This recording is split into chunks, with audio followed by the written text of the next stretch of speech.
Hello दोस्तों, good morning. आज हम बात कर रहे हैं भूगोल में मरुस्थलीय प्रदेश। ठीक है, तो पहला क्वेश्चन देखो, निम्नलिखित में से राजस्थान के कौन से क्षेत्र पश्चिमी मरुस्थल में शामिल किए गए हैं। हमें ये बताना है कि पश्चिमी मरुस्थल है ना, जो कितना परसेंट पाया जाता है, हमारा 61% भाग है जो, ठीक है ना, उसके अंदर कौन कौन से क्षेत्र शामिल किए गए हैं। आपको पता होगा उसमें लूनी और जो बेसिन है और घग्गर बेसिन है, दो को ही शामिल किया जाता है। ठीक है, छप्पन का मैदान और छप्पन बेसिन और डेक्कन लावा, ये बेसिन क्या है, पूर्वी राजस्थान के अंदर रह जाते हैं। तो इसका आंसर क्या आएगा, लूनी बेसिन और घग्गर का मैदान आएगा।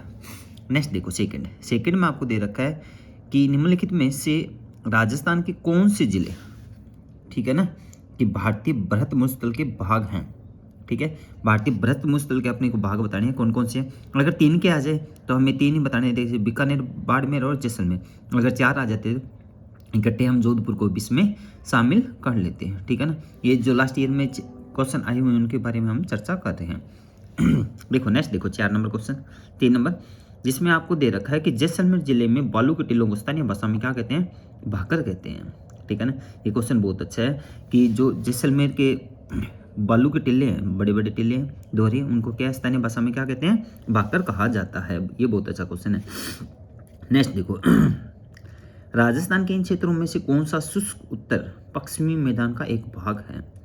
ठीक है ना, किसका, शुष्क उत्तर पश्चिमी मैदान का कौन सा एक भाग है। तो इसमें कौन सा भाग है, बाड़मेर इसका भाग है। ये सिटी एग्जाम के अंदर पूछा गया था। ये बाकी के अर्ध शुष्क के भाग हैं। ठीक है ना, पश्चिमी बीकानेर ले लें, गंगानेर ले लें, हनुमानगढ़ ले लें, ये सब क्या अर्ध शुष्क के भाग हैं। नेक्स्ट देखो, आगे क्वेश्चन है हमारे पास, राजस्थान का निम्न में से कौन सा स्थान भारत के अनुसूचित मरुस्थल क्षेत्रों में नहीं है। ठीक है ना, तो उदयपुर नहीं है, बाकी देखो झुंझुनू भी है, जोधपुर भी है और जैसलमेर भी इसके अंदर शामिल किए जाते हैं, क्योंकि ये सबके सब क्या पश्चिमी मरुस्थलीय प्रदेश के भाग हैं। आगे दे रखा है भाब बोल्डर आपने नाम तो सुना ही होगा, कौन से जिले के अंदर, जैसलमेर के अंदर आता है। देखो इसकी व्याख्या भी दे रखी है कि भाब बोल्डर वर्तमान में फलोदी जिले में भाप नामक स्थान पर पुराजीवी महाकल्प के परमीरन कार्बोनिफेरस काल के हिमानीकृत गोलाश्य यानी मोरेन चट्टान के अवशेष मिले हैं, जिसे भाप बोल्डर कहा जाता है। इन क्षेत्रों पर हिमानी घर्षण के निशान मिलते हैं। ठीक है ना, तो ये भी आपको याद रखना है कि कौन सी क्या है, यहाँ पे क्या है, कौन सी चट्टानें वगैरह पाई जाती है। वायदे भी पूछ लिया जाता है कि भाप बोल्डर के अंदर कौन सी चट्टान है, तो मोरेल चट्टान पाई जाती है। नेक्स्ट देखो, लाठी श्रेणी, लाठी ये क्या है, जल व्रत एक क्या है, सीरीज है जो कहाँ पे पाई जाती है, जैसलमेर के अंदर पाई जाती है। नेक्स्ट क्वेश्चन आपको दे रखा है बरखान। ठीक है, बरखान के बारे में आपको पूछ रखा है, तो क्या है ये बरखान, क्या है हमारे पास, अपने को पता है पश्चिमी मरुस्थलीय मैदानी क्षेत्र के अंदर पाए जाते हैं। जो बरखान है ना, वो क्या है, रेत के टिल्ले हैं, सॉरी। ठीक है ना, क्या है ये, रेत के टिल्ले हैं। ठीक है, तो नेक्स्ट है, निम्न में से राजस्थान का सबसे बड़ा भौगोलिक क्षेत्र है। आपको पता होगा सबसे बड़ा कौन सा है, पश्चिमी मरुस्थलीय प्रदेश है, ये सबसे बड़ा 61% है, बाकी इससे कम रह जाते हैं। ठीक है, घग्गर का मैदान स्थित है, ये गंगानगर और हनुमानगढ़ जिले के अंदर घग्गर का मैदान पाया जाता है। ठीक है, नेक्स्ट है क्वेश्चन हमारे पास कि राजस्थान में कौन सा मरुस्थल स्थित है, थार का रेगिस्तान इसमें मरुस्थल शामिल है। ठीक है, सहारा ये अफ्रीका में है, गोबी जो चीन और जो मंगोलिया है उसके बीच में आई थिंक पाया जाता है, कालाहारी ये मेरे को नहीं पता भाई। राजस्थान में सबसे सूखा हुआ जिला कौन सा है, तो जैसलमेर है जो सबसे क्या है, सूखा जिला कहलाता है, ब्लैक जो। नेक्स्ट है कि राजस्थान के किस भौतिक क्षेत्र में पलाया झीलें पाई जाती हैं, तो थार का जो रेगिस्तान है ना, उसके अंदर क्या है, पलाया झीलें पाई जाती हैं। ठीक है ना, आगे भौगोलिक क्षेत्र की बात करें तो हमारे पास है अरावली। देखो इसके बारे में क्या क्या बात कर रखी है, क्वेश्चन हमारे पास इंपॉर्टेंट कुछ उनकी चर्चा करें।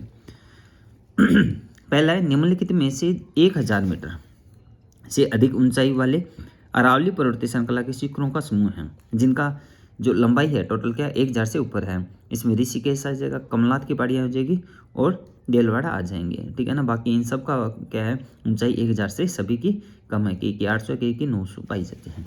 नेक्स्ट देखो, अरावली पर्वत श्रृंखला निम्न में से किस भूभाग का हिस्सा है। ठीक है ना, तो किस भूभाग का, गोंडवाना भूमि का ये क्या हिस्सा पाया जाता है। नेक्स्ट देखो हमारे पास क्वेश्चन है, निम्नलिखित में से सबसे ऊंची पर्वत चोटी कौन सी है? गुरु शिखर है, जिसकी लंबाई कितनी है? 1722 मीटर दे रखी है। निम्न में से कौन सा राजस्थान में जल विभाजक, ठीक है ना, की तरह काम करता है? जल विभाजक का कौन सा काम करता है? अरावली है वो, जो क्या है, जल विभाजक का काम करती है, ठीक है ना। अभी आपने पीछे देखा होगा कि अरावली पे बहुत बड़ी संकट आ गया था, जो अभी थोड़ा सा कुछ आराम मिला है, ठीक है ना। नेक्स्ट है अरावली पर्वतमाला की दिशा। ये अभी क्वेश्चन पूछा गया था, जो जमादार का पेपर हुआ था उसके अंदर भी रिपीट किया गया था कि इसकी जो दिशा है वो है तो दक्षिण पश्चिम से उत्तर पूर्व की ओर इसकी दिशा है।